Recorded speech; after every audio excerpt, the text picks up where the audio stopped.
하나님의 공의에 관계되어진 법을 계속해서 허락해 주시는데, 허망한 풍설을 전파하지 말며, 그러니까 거짓 보고를 행하지 말아라, 이런 뜻입니다. 거짓 리포트, 이게 이렇대요, 누가 이렇대요 라고 하는 것인데, 가짜 리포트를 전파하지 말며 무함하는 증인이 되지 말라.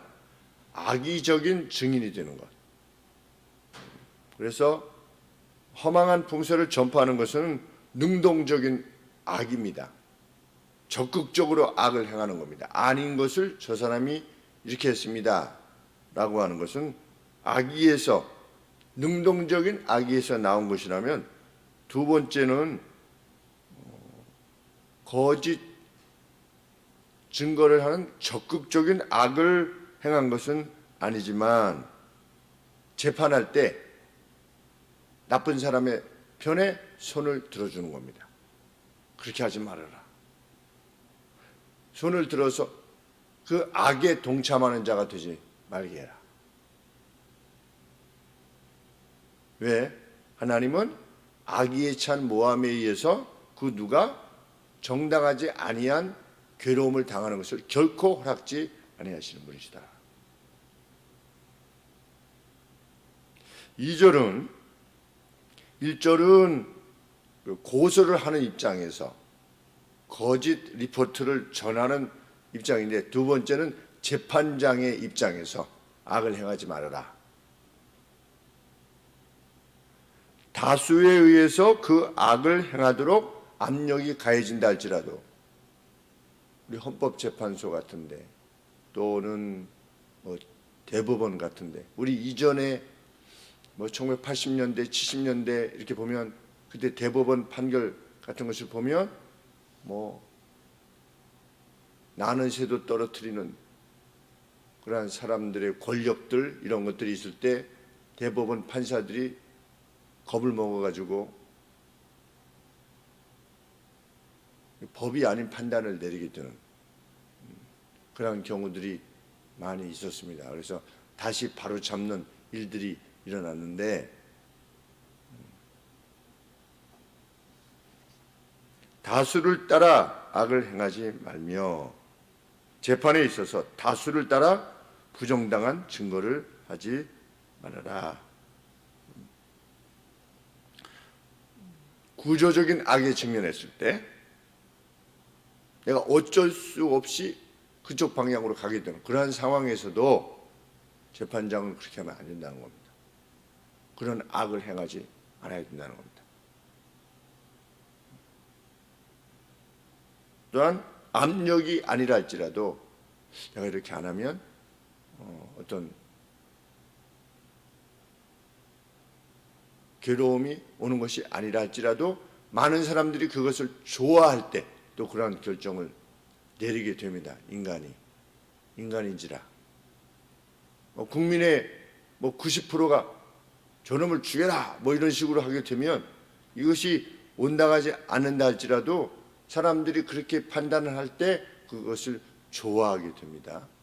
그쪽 방향으로 결정을 내리게 되는데, 그렇게 하지 말아라. 세 번째 명령은 가난한 사람이라고 해서 그의 편이 되지 않도록 해라.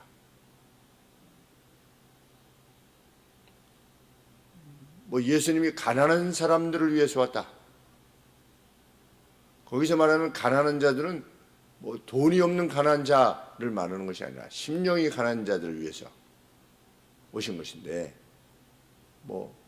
가난한 자를 위해서 오셨다라고 그냥 일반적으로 이렇게 말하는데, 우리 성경에 보면 예수님은 가난한 자를 위해서 오신 것이 아니고 가난한 자, 부자, 보통인 사람, 모든 사람을 위해서 오신 겁니다. 하나님이 세상을 이처럼 사랑하사. 그런데 사람들은 일반적으로 가난한 사람, 못 배운 사람, 약한 사람 편에 서는 것에 대해서 공정이라고 이해하라는 경향이 있습니다. 그러니까 어떤 판단을 내릴 때 약한 사람 편을 더 들어주면 그 사람이 더 뛰어난 사람이라고 이렇게 이해하려 하는 겁니다. 그래서 잘못된 판단을 내릴 때도 어떤 편벽되이 아, 이 사람은 가난하니까 이 사람 약한 편을 좀 들어줘야 되지 않겠어? 라고 하는 것도 정의가 아니라는 겁니다. 공의가 아니다.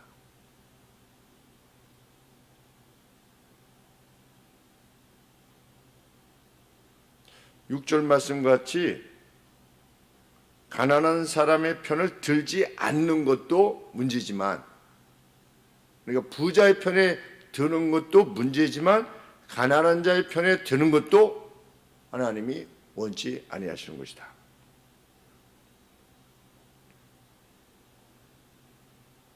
그래서 무슨 검사인지 누가 책을 썼습니다. 검사의 뭔지 책을 읽어보니까 재판관들도 그러한 유혹을 늘 받게 된다는 겁니다. 원래는 한 10년, 15년 이렇게 해야 되는데 그냥 한 5년, 3년 이렇게 해주면 아, 참 자비한 판사구나 라고 하는 유혹을 받게 된다는 겁니다. 정말 그런 것 같습니다. 사람을 죽여도 뭐 10년, 사람을 잔혹하게 죽였어도 무슨 10년, 누구는 죽었는데 여기는 그냥 10년, 또 뭐 10년 했다가 또 모범수에서 뭐 몇 년으로 감경, 그래서 또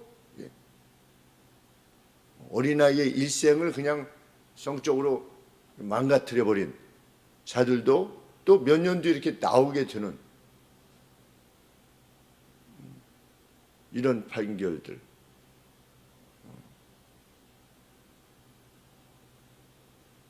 자비로운 재판관이라고 하는 명성을 얻고자 하는 유혹으로부터 벗어나라, 이렇게 말씀하시는 겁니다. 그래서 하나님께서는 증인을 세울 때 한 증인으로만 할 것이 아니요 두 증인의 입으로나 세 증인의 입으로 그 사건을 확증해라. 왜? 이게 거짓 리포트인지 아닌지 모르기 때문에 두세 사람으로 증인을 세우도록 명령하신 겁니다. 그랬더니 이스라엘 백성들이 두세 사람을 거짓 증인으로 내세우는 것입니다. 나봇의 포도원 사건 같은 경우. 그래서 거짓 증인을 내세워서 이혼하지 않게 하기 위해서 이혼 증서를 주라고 했는데 오히려 이혼 증서 주면 이혼한다고 하지 않느냐, 이런 식으로 왜곡시켜서 참 인간의 악이 얼마나 큰지 알 수 없습니다. 그리고 하나님은 위증하면 그를 긍휼히 보기지 말아라. 위증하는 자는 긍휼히 보지 말고 그가 그 위증을 통해서 그 누구의 눈을 빼려고 했다면 그의 눈을 빼라. 그것이 거짓이 드러난다면, 그의 손을 자르게 된다면, 그것이 증언의 목적이라면, 그 거짓이 드러나면 대운 데는 대운 대로, 눈은 눈으로, 이는 이로, 발은 발로 그에게 행하여서 악을 제거하라. 왜? 하나님은 편벽되게 사랑하시는 분이 아니시니까. 누구를? 하나님은 공의가 이루어지기를 원하는 것입니다. 하나님은 누구를 특별히 더 사랑하지 않습니다. 그것이 성경이 말하는 하나님은 편벽되이 사랑하시지 않는다.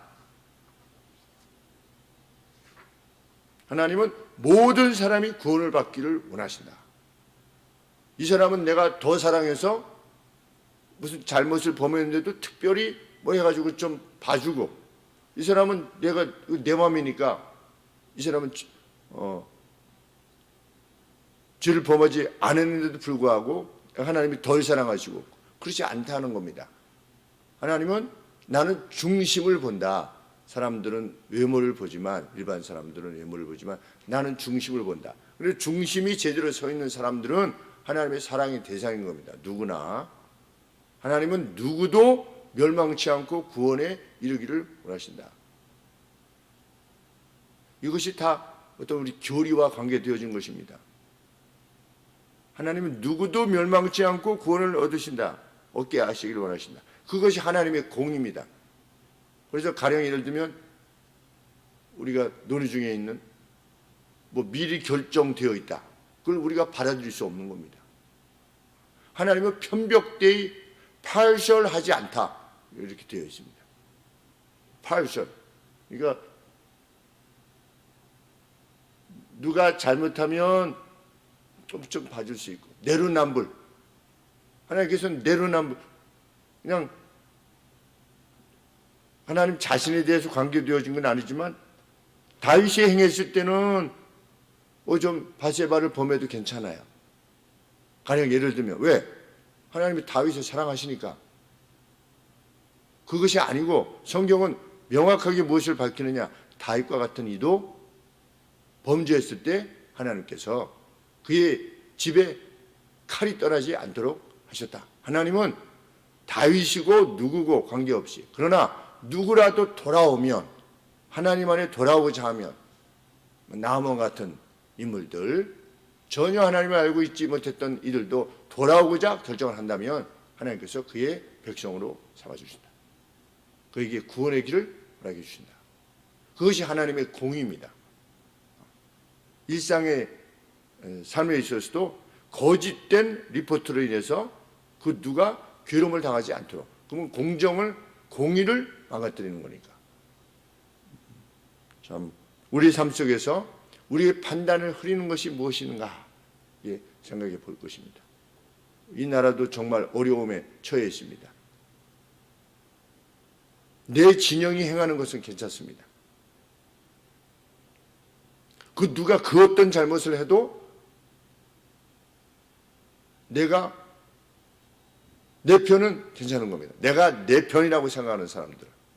그런데 상대가 무엇을 잘해도 그것은 저쪽 편이면 거기서 어떤 꼬투리를 찾으려고 하는 겁니다. 그것이 지금 우리나라입니다.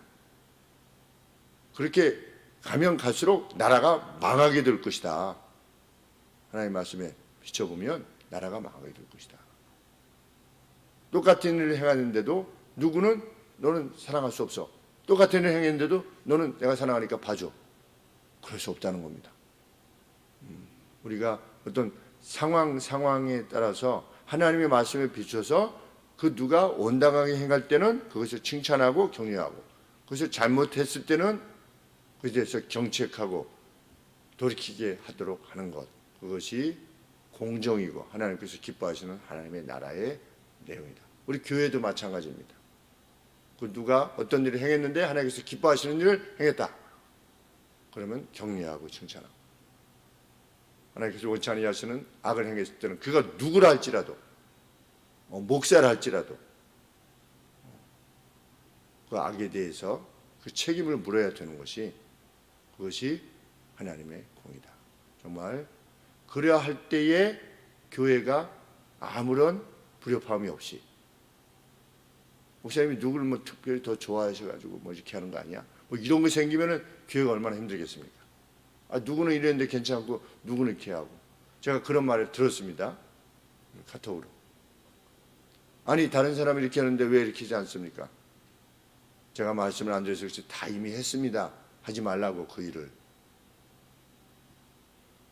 성도님에게만 하지 말라고 하는 것이 아니라 이미 그 성도님에게도 그렇게 하지 말라고 말씀을 다 드린 겁니다.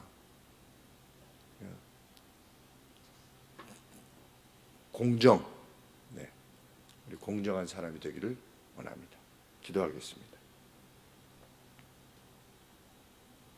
하나님, 평판을 구하는 이가 되지 않도록 도와주옵소서. 하나님 앞에 진실하게 해주시고 다른 사람들을 판단할 때도 저희 눈이 가려지지 않도록 도와주시옵소서. 특별히 이 땅을 불쌍히 여겨 주시옵소서. 좌우로 나뉘어져서 하나님 진영 싸움을 하게 되는,